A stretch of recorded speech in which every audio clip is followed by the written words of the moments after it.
Bonjour l'ami, ça va? Je m'appelle Laurent, je suis un youtubeur. Ça va bien? Pas trop froid? Non, ça va. Ah, moi je fais des petites vidéos pour savoir un peu ce qu'ils pensent les jeunes. Vous êtes jeunes? Ouais.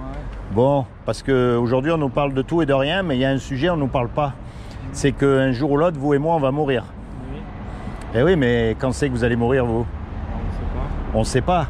Même si je vous souhaite de vivre jusqu'à 120 ans en très bonne santé, avec tous les gens que vous aimez autour de vous et un portefeuille bien rempli, je peux pas vous garantir 5 minutes. On sait pas quand on meurt. C'est vrai, ça, on ne sait pas. Alors la grande question, où est-ce qu'on va quand on meurt? Est-ce qu'on va quelque part? C'est la question que je me suis toujours posée et que j'ai toujours pas la réponse.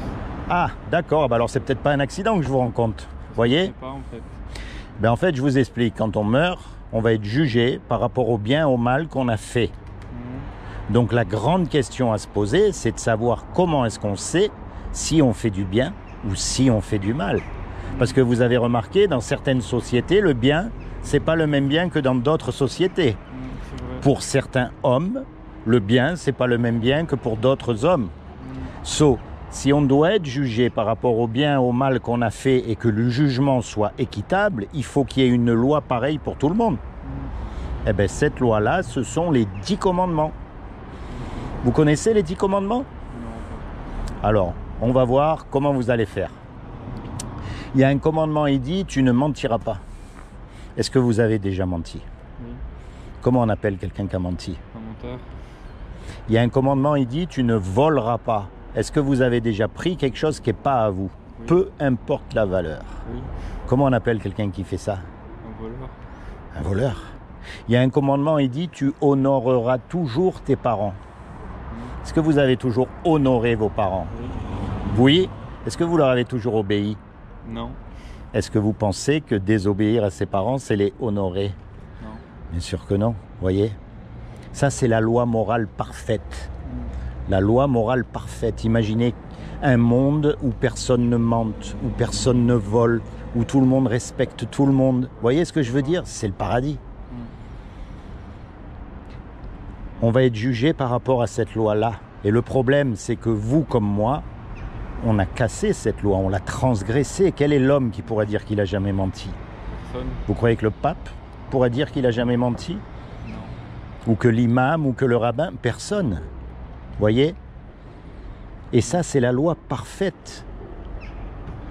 Alors le problème, quand on meurt, Dieu va nous juger par rapport à cette loi-là. Et comme on l'a cassée, il va nous déclarer coupables. Et s'il nous déclare coupables, sa condamnation à lui, c'est l'enfer pour l'éternité.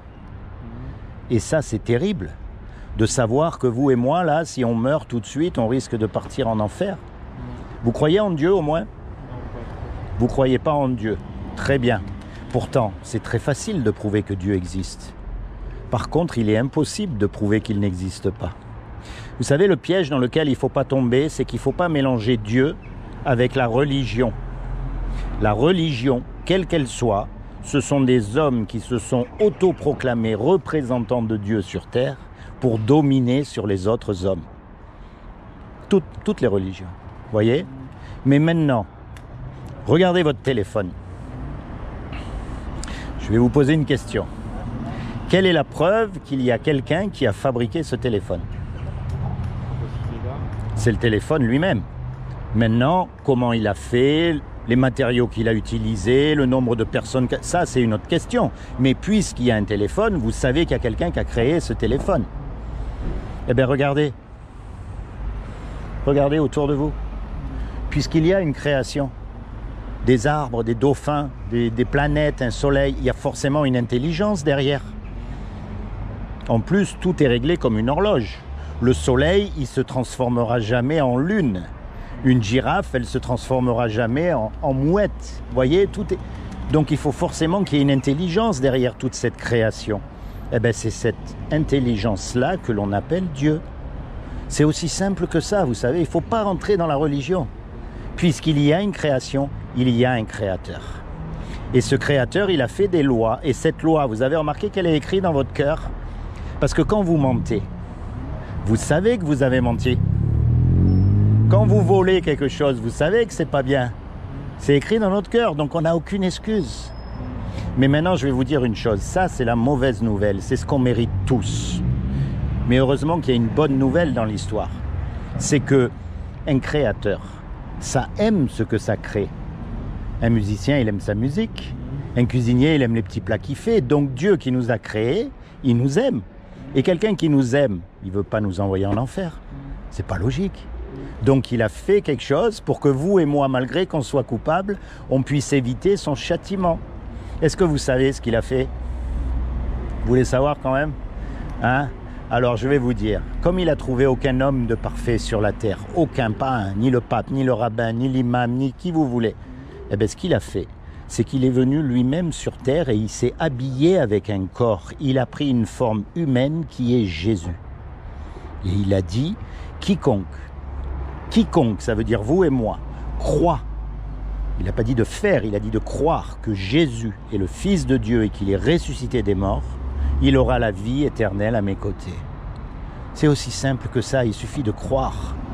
Quand Jésus est mort à la croix, en fait, il est mort à votre place et à ma place. Et comme lui, il est Dieu sur terre, par définition, il n'a commis aucun péché. Sa vie a été parfaite parce que Dieu ne peut pas mentir, ne peut pas voler, ne peut pas faire toutes ces choses. Donc son sacrifice, il a été accepté. C'est comme si on fait un braquage tous les deux. On fait un braquage et on se fait attraper par la police.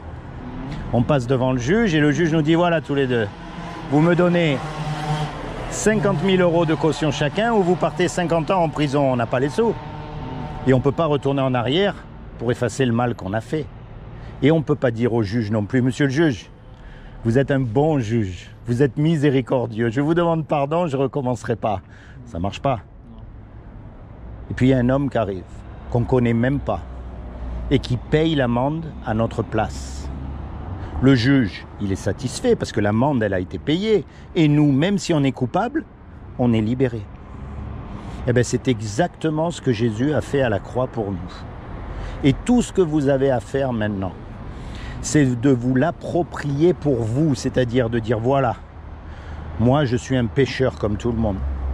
Et quand je vais mourir, je sais que je vais devoir avoir des comptes à rendre. Et le problème, c'est que je ne peux pas me défendre. Donc je veux que Jésus devienne mon avocat pour le jour du jugement dernier. Et vous le choisissez comme votre avocat. C'est tout ce que vous avez à faire. Dans votre cœur, pas comme les hypocrites, vous savez, qui vont à l'église le dimanche, ils chantent Alléluia devant tout le monde, et puis le mardi, ils ont oublié qu'ils sont allés à l'église, et puis ils se conduisent comme tout le monde. Non, quand vous êtes tout seul, c'est là que vous parlez à Dieu. C'est là que vous lui ouvrez votre cœur, parce que moi, je ne sais pas ce qu'il y a dans votre cœur. C'est là où vous lui dites, moi j'ai besoin de toi. Moi je veux me repentir. Moi je veux vraiment te suivre. Alors maintenant, quelqu'un qui vous a rendu ce petit service, quand à son tour il va vous demander un service, vous allez lui rendre. Alors la prochaine fois que vous êtes confronté au mensonge par exemple, vous allez dire là si je m'en sors bien, personne ne va le savoir, ouf j'ai eu chaud. Mais dans votre tête vous allez dire, attends, Jésus il est mort pour mes mensonges.